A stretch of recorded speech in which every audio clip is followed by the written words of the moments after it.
AITA for telling my coworker their special diet is just an excuse to avoid contributing at Potlucks? I, 29F, work in a small, closed-knit office. There are about 15 of us total, and we're all pretty friendly.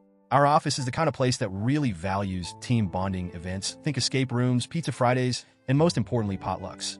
Now, I'll admit it, I love a good potluck. There's something special about seeing what everyone brings, trying new dishes, and sharing food. It's like this unspoken way of showing care. Sue brings her famous buffalo dip. Tom always shows up with his incredible smoked ribs, and I've got my lasagna that everyone raves about. More on that later. We usually plan these potlucks a couple of weeks in advance, so no one's blindsided. And the rule has always been simple. Bring something to share. It doesn't have to be fancy. If you're not a cook, pick up chips, cookies, or soda from the store. Just contribute. It's more about the effort than anything else. Enter Jake, 34M. Jake joined our office about a year and a half ago. At first, he seemed nice enough, quiet, kind of a keeps-to-himself guy, but perfectly polite. The potluck issue didn't come up right away because our first couple of events happened when he was still new, and people cut him some slack. But as time went on, something became very clear. Jake never brings anything. Ever. Now, before anyone jumps on me, I want to make something crystal clear. I have zero issues with people who have dietary restrictions. Allergies? Totally valid. Vegan? Cool. Gluten-free? Do your thing. I'm not the just eat it, it's fine person. I respect people's choices and needs. But Jake? Jake claims to follow a special diet. That's what he calls it, special. He's never explained what it is. Not once. At every potluck, when people ask what he brought, he gives this vague shrug and says, "Oh, I have a special diet, so I can't really contribute." Sometimes he adds something like, "It's hard to find foods I can eat," but here's the kicker. He eats everyone else's food. And not like, "Oh, I'll just have a little salad or some fruit," kind of eating. No. Jake goes all in. He'll pile his plate high with wings, casseroles, pasta, sandwiches, you name it. Foods that don't seem to fit into any obvious dietary restrictions. He'll even skip over the healthier options like veggie trays or fruit bowls and go straight for the most indulgent dishes. I started noticing this pattern pretty early on, and it bugged me. I tried to give him the benefit of the doubt at first. Maybe he's shy about his health? Maybe it's an anxiety thing?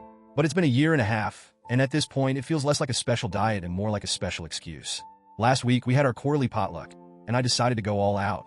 I made my lasagna, both a classic meat version and a vegetarian one, because a couple of coworkers don't eat meat. I don't want to toot my own horn, but I perfected this recipe over years. It's one of those dishes that people ask for at every event. I stayed up late the night before prepping it, layering the noodles, sauce, and cheese, and I felt good about it. I even packed the trays in cute thermal bags to keep them warm. The day of the potluck, the break room was buzzing with energy. Sue brought her buffalo dip, Tom had his ribs, and someone else picked up a giant Costco cake. Everyone was chatting and complimenting each other's dishes as we set up the food table. Then in walks Jake, empty-handed. At this point, I knew it was coming, but I still felt that familiar irritation bubble up.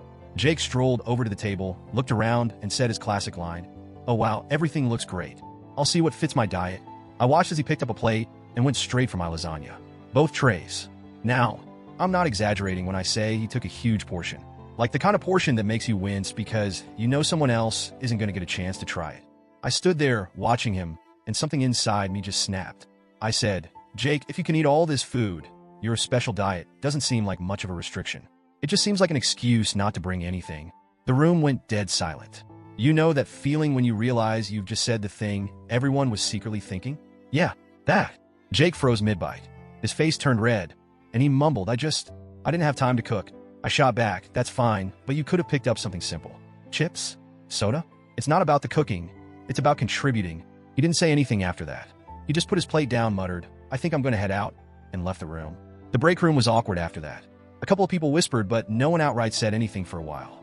I felt this weird mix of satisfaction and guilt. I mean, I said what I said, and I meant it, but I also didn't want to humiliate the guy. Later in the day, a couple of coworkers came up to me. One of them, Megan, said, "I think you were a little harsh. You could have pulled him aside instead of calling him out in front of everyone." Fair point. I probably could have handled it better. But then others, like Tom and Sue, quietly told me they were glad I said something. Apparently, I wasn't the only one who'd noticed Jake's freeloading.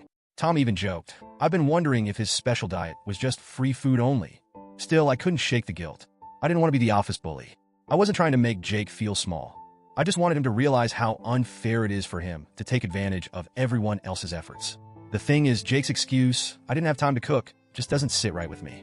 These potlucks are planned weeks in advance. Everyone else, even the busiest people in the office, manages to bring something.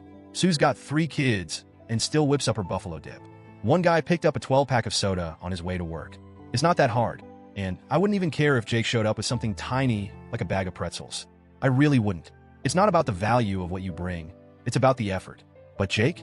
He's been skating by for over a year, taking full advantage of everyone else's generosity.